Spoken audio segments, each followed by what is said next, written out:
ذکر ہے زین اور علی دو دوست تھے، دونوں کو تعلیم حاصل کرنے میں کوئی دلچسپی نہ تھی۔ امتحان کے دن ان کے لیے کسی ڈراؤنے خواب سے کم نہ ہوتے تھے۔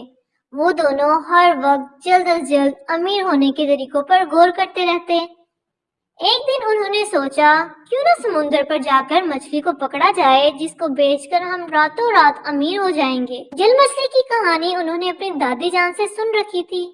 اگلی صبح وہ دونوں اسکول جانے کی بجائے سمندر پر پہنچ گئے، جال سمندر میں ڈالا اور جل مچھلی کے جال میں پھنسنے کا انتظار کرنے لگے۔ صبح سے دوپہر ہو گئی اور دوپہر سے شام، مگر جال میں جل مچھلی تو کیا کوئی عام مچھلی بھی نہ پھنسی۔ وہ مایوسی سے سوچ رہے تھے کہ اچانک ان کے پاس ایک آدمی آ کر کھڑا ہو گیا۔ انہوں نے چونک کر دیکھا تو وہاں ایک مچھیرا کھڑا تھا۔ مچھیرے نے ان سے پوچھا کہ وہ دونوں اکیلے سمندر پر کیا کر رہے ہیں۔ تمہارے ساتھ کوئی بڑا نہیں ہے؟ علی اور زین نے ڈر کے مارے تمام ماجرا مچھیرے کو بتا دیا۔ جل مچھلی والی بات پر مچھیرا بے اختیار ہنس پڑا اور انہیں بتایا کہ یہاں دور دور تک کوئی ایسی مچھلی نہیں پائی جاتی۔ مچھیرے نے ان دونوں کو بتایا کہ اصل دولت علم کی دولت ہے۔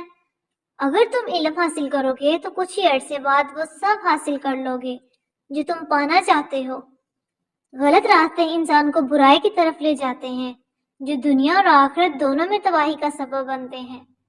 بڑا آدمی وہ ہے جس کے پاس علم کی دولت ہے، لہٰذا تم دونوں گھر جاؤ اور دل لگا کر پڑھائی کرو۔ مچھیرے کی باتیں ان کو سمجھ آ گئی تھی اور وہ ایک نئے عزم کے ساتھ اپنے گھر چل دیے۔ پیارے بچوں، اس کہانی سے ہمیں یہ سیکھ ملتی ہے کہ بڑا آدمی وہ ہے جس کے پاس علم کی دولت ہے۔